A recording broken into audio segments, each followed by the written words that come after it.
Bismillahirrahmanirrahim. Assalamualaikum warahmatullahi wabarakatuh. Baiklah, melanjutkan video presentasi dari materi sebelumnya, yaitu materi sejarah filsafat Islam. Para tokohnya itu Al-Kindi, Al-Farabi, Ibnu Sina, dan Ibnu Rashid. Baiklah, pada video kali ini saya akan mempresentasikan materi yang berjudul Sejarah Filsafat Abad Modern, Aliran Renaissance dan Aufklärung di mata kuliah Filsafat Umum bersama dosen pengampu yang saya hormati Bapak Amiruddin SPDI MPDI. Baiklah, langsung saja kita masuki materi mengenai sejarah filsafat abad modern. Sejarah filsafat abad modern. Secara historis, zaman modern dimulai sejak adanya krisis zaman pertengahan selama 2 abad, yaitu abad ke-14 dan abad ke-15, yang ditandai dengan munculnya gerakan Renaissance, yang mana tujuan utamanya adalah merealisasikan kesempurnaan pandangan hidup Kristiani dengan mengaitkan filsafat Yunani dengan ajaran agama Islam. Selain itu, juga dimaksudkan untuk mempersatukan kembali gereja yang terpecah-pecah pada masa itu. Terdapat upaya manusia untuk memberi tempat kepada akal mandiri.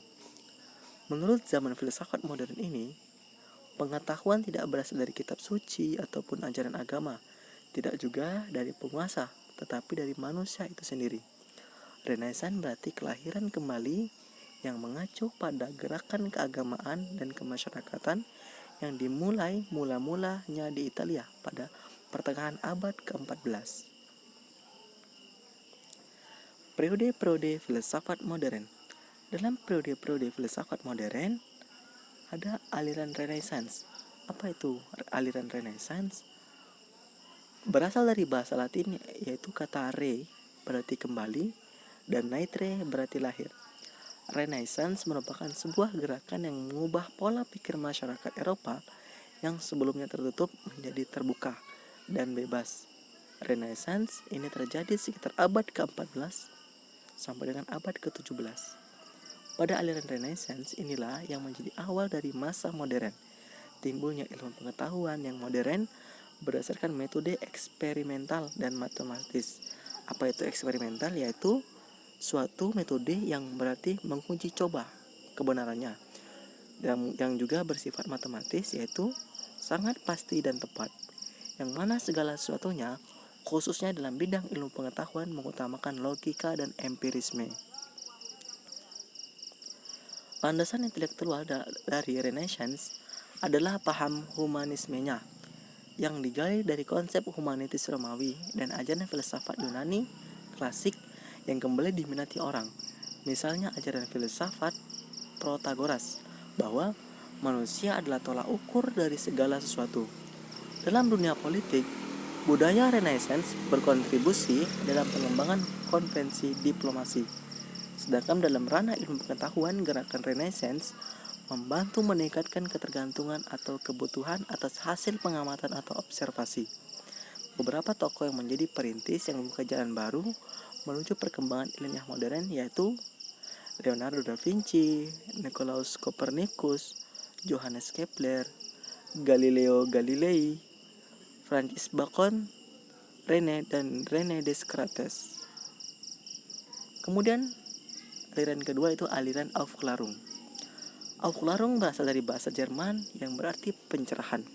Berbeda dengan Renaissance, Aufklärung adalah proses pendewasaan cara berpikir orang-orang Eropa, di mana pada masa ini manusia yakin bahwa dengan kemampuan berpikir, manusia dapat menciptakan kemajuan dan cahaya dalam ilmu pengetahuan. Renaissance menghasilkan gagasan dalam bidang humanisme, sedangkan Aufklärung menghasilkan gagasan dalam bidang sains dan teknologi. Aufklärung terjadi di Eropa antara tahun 1695 sampai dengan tahun 1815. Pertama kali berkembang di Jerman dan Prancis, dan kemudian berkembang di seluruh wilayah di Eropa. Munculnya revolusi dalam berpikir melahirkan gagasan baru yang membutuhkan pembuktian secara ilmiah dan tidak sekedar percaya begitu saja seperti masa-masa sebelumnya. Perkembangan berpikir ini melahirkan sebuah metode ilmiah yang menjadi landasan dalam merumuskan persoalan dan solusi yang dihadapi manusia dalam kehidupannya.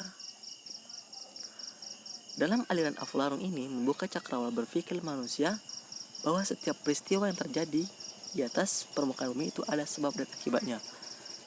Seperti contohnya pada peristiwa siang dan malam, yang mana terjadi perputaran antara matahari yang mengelilingi bumi. Oleh sebab itu adanya terjadi proses siang dan malam.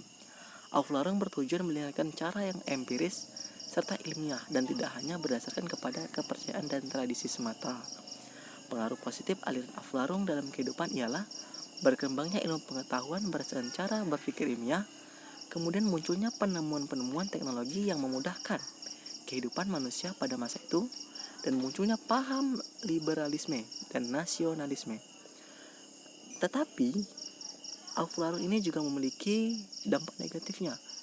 Salah satu dampak negatif dari Aufklärung ini adalah munculnya pemahaman yang mengarah kepada paham anti Tuhan atau ateisme.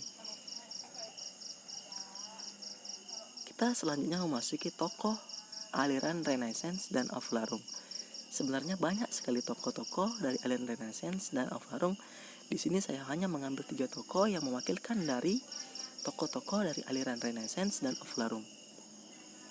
Yang pertama ada Immanuel Kant, ia adalah tokoh dari Aufklärung, yang mana ia mengatakan dalam pemikirannya, jika manusia belum yakin dengan kemampuannya untuk menciptakan kemajuan dan kebahagiaan, itu tandanya manusia tersebut belum dewasa.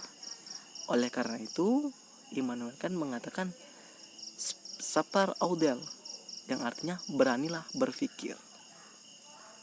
Kemudian yang kedua adalah John Locke, yang merupakan juga contoh dari tokoh dari aliran Aufklärung, yang mana ia mengatakan setiap individu punya hak-hak yang tidak bisa dirampas dari dirinya, yang kemudian berkembang menjadi paham liberalisme yang berkembang pada saat itu.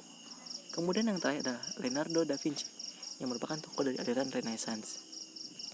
Leonardo da Vinci merupakan filsuf yang hasil karyanya terkenal sampai saat ini, yang mana hasil karyanya yaitu lukisan Mona Lisa, yang mana ia menuangkan hasil pemikirannya pada sebuah lukisan yang sampai sekarang ini lukisannya masih sangat terkenal di seluruh dunia.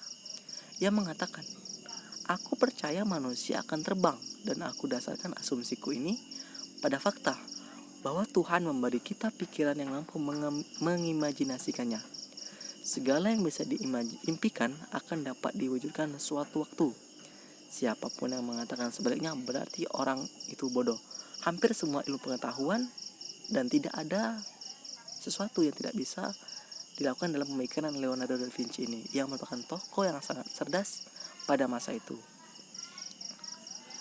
Baiklah, demikianlah presentasi saya mengenai materi sejarah filsafat modern, aliran Renaissance dan Aufklärung.